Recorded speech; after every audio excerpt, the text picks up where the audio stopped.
Hello, friends. Frederick Bevan here, author of the Caverns Creatures series of comedy, fantasy novels, and short stories. With me is Sam West, and today we're talking about the spell Borrowed Knowledge. Bob, you started that like you were about to tell me a bedtime story. I want to just get tucked in and warm and fuzzy. That was great. That was an incredible intro. Thank you. Anytime. Anyway, Borrowed Knowledge. You love this one, yes?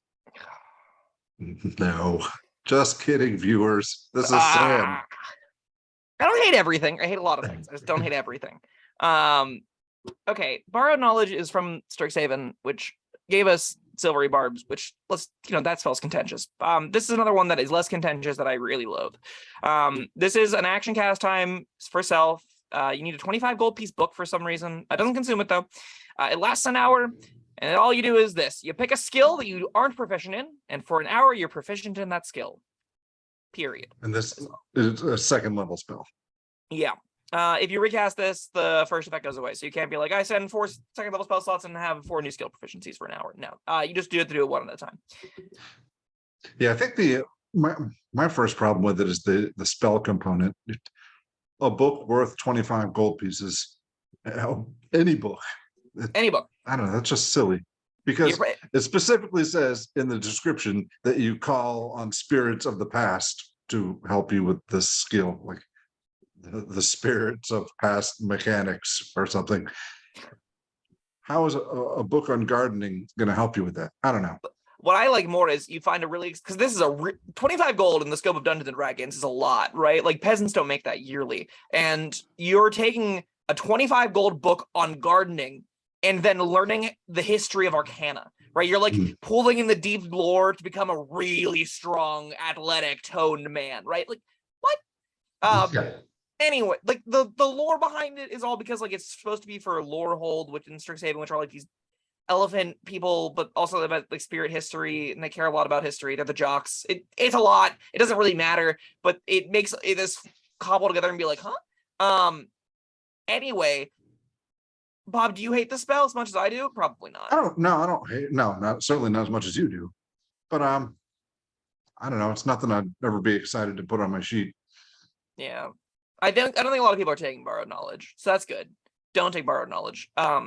Because all right, now but you hate it for different reasons though. You just don't like that it I'll let you say it. Okay. I will start with this. Once again. If this were a Bard exclusive spell, I'd be all about it. I'd be like, absolutely, that's Bard's wheelhouse. That's what they're supposed to do. Great. Bards are the skill experts. That's their whole shtick. It's not. It's a wizard spell. Because, of course, it's also a wizard spell. Because everything is also a wizard spell now. Seems that way. So D&D, foundationally, is a game where you make a billion skill checks. Like 90% of what you're doing in Dungeons and Dragons is skill checks. Unless you're in the grindiest combat of your life, unless you're doing encounter after encounter after encounter after encounter with almost nothing in between. The bulk of what Dungeons and Dragons look like is people doing skill checks. And how you differentiate the strengths and weaknesses of your party members are picked at first level. They're your skill proficiencies. Your rogue is good at sneaking. Your fighter's good at pushing things. Your barbarian's good at pushing things. Your paladin's good at pushing things. Okay, those have a little bit of overlap. But like your druids are good with the animals. Your clerics are good at the religion. Your wizards are good at arcana, and your bards are good at all the charisma things ever. Same with your warlocks and sorcerers, right? They can even between them, they get to pick and choose between performance and deception, intimidation. So the different kind of calls will ask for different people to sort of step up. And this gives you, even if you don't have the highest dexterity in the world, this is a way that you can say, I want to be a sneaky character, and I took this so I could do the sneaky things with only a +2 dex because the proficiency bonus, because it scales with our total level. No matter what I do, I will be better at sneaking than people without this. That is the foundational like guiding principles of Dungeons and Dragons. What Borrowed Knowledge does is say, if I have a higher modifier than you, I do this now. Doesn't matter what it is. If I have a +2 wisdom and you have a +1 wisdom, I now make the animal handling checks. I now make the perception checks. I now make the insight checks. It's me because I got Borrowed Knowledge, and that means this is where I get to do my thing. That is really lame because that makes it so one person just says, what are my modifiers? I am now best at everything in those modifiers because I can just cast Borrowed Knowledge and be best at it. It will vary because, you won't always know that you're going to need to make a stealth check. You won't always know that you need to make, Arcana check or a religion check or a history check or whatever. But this makes it so other players' characters that wanted to take their, second or third skill, maybe they really like a fighter that was, oh yeah, I trained back in the academy, I'm well versed in history. They only have a +1 in, but they do still make the history checks because they get the proficiency bonus to this. The wizard says, absolutely not. That's my job now. You can suck it. And they make the history checks for you because they just borrow knowledge into it to get the +4 mod that they got on top of the regular proficiency bonus. And all of a sudden, the one thing the fighter got to contribute, he no longer gets to contribute, and it only costs you a 2nd level spell slot. And that's such a bummer, because now the martial characters that only have their skills to interact with the world for the most part now are going to be outclassed by every single wizard that just wants borrowed knowledge in their spellbook. Yeah, I'm trying to think of how I would improve this, and everything I come up with just turns it into guidance. I was thinking, wouldn't it be neat if, like you said, it was pared down to only being for bards.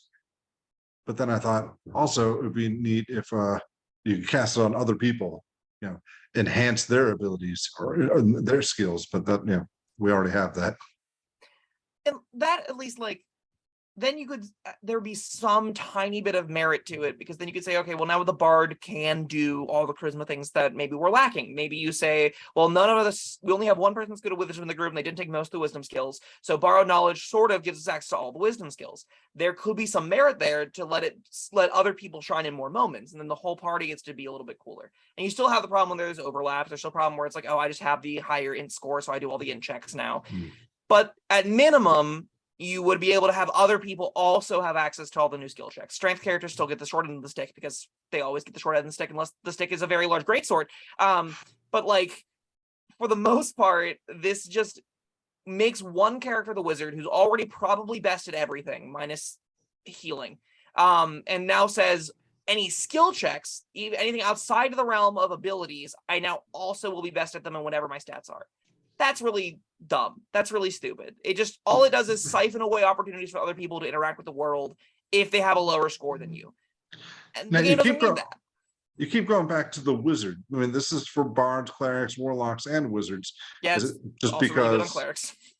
All right, so you're not saying a wizard is the only person that's going to want to take this then? If the characters that want to take this are probably already in the mid to upper tiers. I think if you're in the low tiers, the spell's uncastable. I don't think there's ever a reason why you're wasting a 2nd level spell slot to get a marginal +2 in a skill check. You're not doing it. It's not worth it.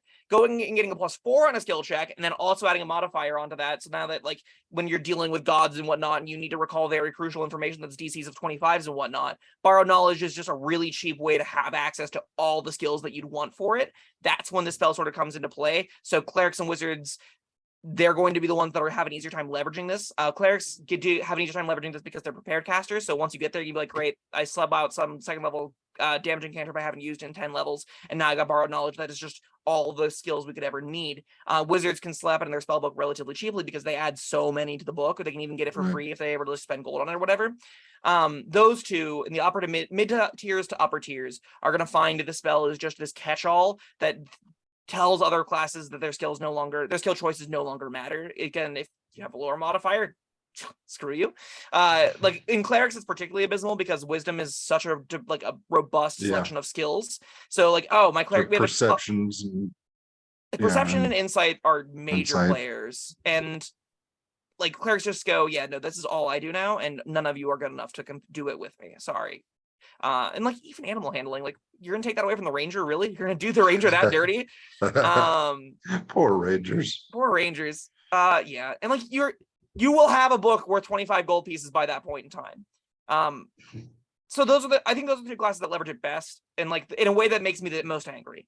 Bards, as the charisma casters, often, a lot of the time, you're going to see bards be the only major charismatic face to a party. You're not often going to see bards competing that much outside of maybe competing with warlocks. Their charisma foundationally kind of acts doing different things, because your warlocks are often your edgelords sitting in the shadows dealing with demons, devils, and undead and all that fun stuff, right? They're dealing with the ancient eldritch kraken hoarders. They're not going and putting on a party in front of everyone for the most part, unless they're Fae or something. So there'll be a little bit of overlap and annoyance there. But that's also kind of what bards are supposed to do. And I don't get really that upset, because their spell list reflects that, right? Like bards aren't good at doing the wizardy explodey spells. They're not good at doing the cleric mass support stuff. They are the skill experts. They're the ones that are really good at handling the mundane. They're really good at dealing with salt of the earth people, with dealing with them with just the people around them. It's what I expect them to be good at. That's why I think it's like that's where it belongs. That's where this kind of feature should kind of exist, if it has to exist at all. Probably doesn't have to exist at all because Jack of all trades exists, which just gives them already that they already get like half their proficiency bonus to all skills they're not proficient with anyway. So you probably don't need this on a bard. And that just means like your cleric and wizard now are slightly closer to bard. Notice I haven't referenced warlock at all. Do you know why that is, Bob? Limited spells. Yep, this is a second level spell slot and you're a warlock. You don't have any of those. So nope, this isn't a warlock spell. It may say it's a warlock spell, but it's definitely not a warlock spell. This spell just bumped me out. It's not that good, and in the opportunities when it is good, it's just replacing what the fighter was used to be doing. That's really stupid. I don't think that needs to exist. All right, well, you got a rating? This is probably a 2. This is a spell that you're taking the upper tier specifically because you need to beseech and get access to higher skill modifiers for important skill checks. It's a really low cost in that tier, so it's not hard to get. The classes that do get it, if you don't have a bard in the group, all of a sudden you are the bard in the group. If you don't have, whatever element you're missing, you can now have that nearly for free because it's only taking 1 second level spell slot and lasts an hour. It's very good in the upper tiers. Outside of that, I would go as far as say this is uncastable. You're never casting this at 3rd level. You're never casting this at 5th level even. It's too high cost. Yeah, I'll agree with your 2. I don't hate it like you do, but I'm also not in love with it. Like, who would ever cast this, right? Who wants to cast this? Not me, not for a 2nd level slot. I mean, there's just so many more fun spells you could be casting. Yeah. All right, that was Borrowed Knowledge. Thank you, Sam, and thank you everyone for joining us. We will see you next time. Bye-bye. Thank you for watching. If you found this helpful, informative, or entertaining, I'd really appreciate it if you hit the like button below. You needn't smash it. A gentle tap will suffice. If you want to see more videos like this, subscribe to the channel. And make sure you check out the links in the description where you'll find my Caverns and Creatures series of comedy fantasy novels, Sam's full review of the spell, and other fun things.